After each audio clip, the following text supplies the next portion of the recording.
La Comisión de Justicia ha aprobado el texto de la ley de amnistía tras dar luz verde también las 4 enmiendas transaccionales de Junts, Esquerra y los cambios en la ley de amnistía introducidos van a beneficiar a unos 200 encausados más que no quedaban cubiertos por el texto original de la norma. Hoy queremos conocer los entresijos de esa ley y lo vamos a hacer con ayuda de Gerardo Pérez, que es profesor de Derecho Constitucional en la Universidad de La Laguna. ¿Qué tal? Muy buenos días. Hola, muy buenos días. Bueno, como siempre recurrimos a usted para intentar entender un poco mejor de qué va esta ley, que es quizás lo más complicado porque conocemos los grandes titulares, pero no los detalles. Lo primero en lo que insistió el presidente Sánchez ayer es en que la ley de amnistía se va a hacer conforme a la Constitución, acorde con el derecho europeo y con ese informe preliminar de la ley de Venecia. ¿Esto es así? ¿Y eso qué implica? Bueno, hay diversas opiniones al respecto. Desde luego, lo que nadie discute es que la ley que salga del Parlamento tiene que respetar otras normas de rango superior, como son la Constitución y como son los tratados internacionales y las normas de la Unión Europea. Son muchos los académicos y los profesores de Derecho Constitucional y de otras disciplinas que consideramos que no existe una plena disposición de esta norma con la Constitución y con las normas de la Unión Europea. No obstante, los que tienen la capacidad para anular la ley y sus efectos son los tribunales, por un lado el Tribunal Constitucional y por otro lado el Tribunal de Justicia de la Unión Europea, que seguramente van a tener que pronunciarse sobre este texto por las cuestiones de inconstitucionalidad y las cuestiones prejudiciales que los tribunales van a plantear. ¿Se elimina o no el delito de terrorismo? Es otra cosa que nos preguntamos. Eliminarse no se elimina. Otra cosa es que se perdone o se prohíba enjuiciar determinados actos que ocurrieron en un determinado territorio durante un determinado lapso de tiempo. La amnistía es eso, es impedir que los tribunales puedan juzgar determinados delitos que siguen siendo delitos, pero que se van a perdonar dentro de un espacio geográfico y dentro de un espacio temporal.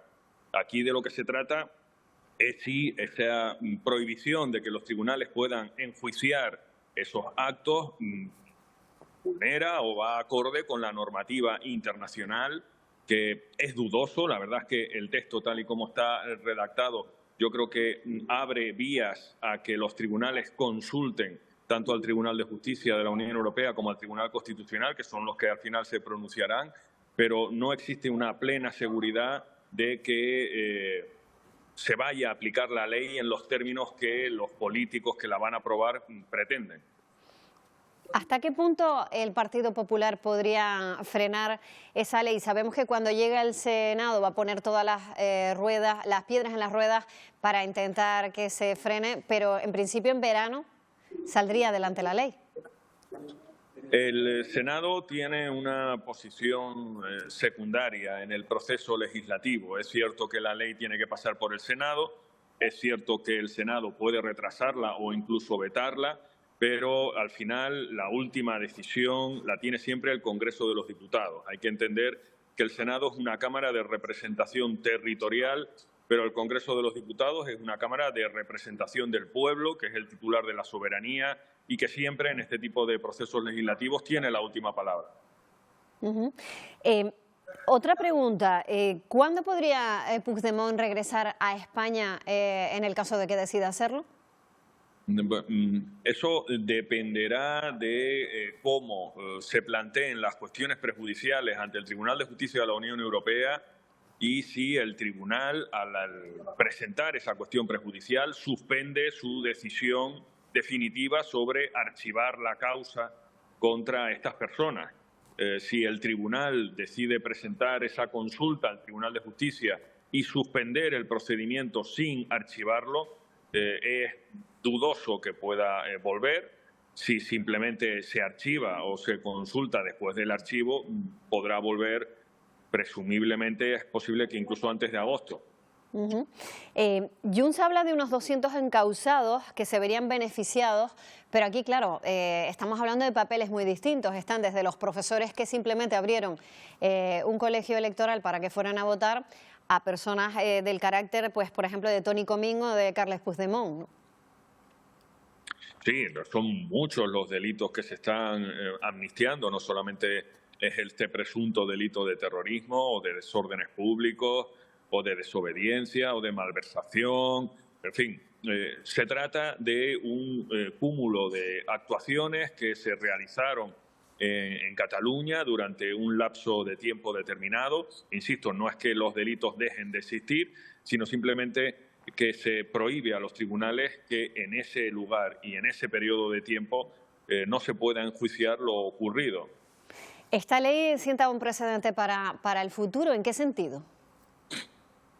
Bueno, si finalmente se considera que la ley de amnistía es constitucional y es plenamente acorde al sistema de la Unión Europea, podrá en el futuro plantearse otro tipo de amnistías para otros supuestos en otro tiempo y en otros espacios geográficos.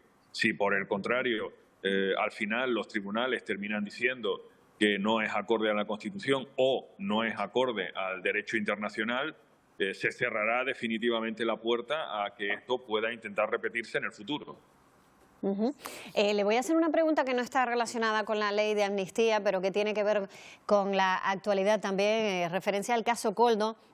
Nos hemos preguntado mucho estos días, se ha puesto en entredicho el papel de la presidenta del Congreso de los Diputados, de Francina Armengol. Algunos incluso han dicho que tiene que dimitir. ¿Hay antecedentes de otras figuras con cargos similares para que podamos entender hasta qué punto debería o no dimitir Armengol?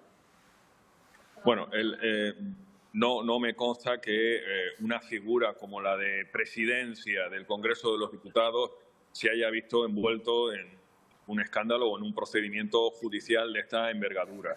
De todas maneras, aquí hay que separar lo que es la responsabilidad judicial o jurídica de la responsabilidad política. Pueden coincidir, pero son responsabilidades diferentes que se exigen de forma diferente.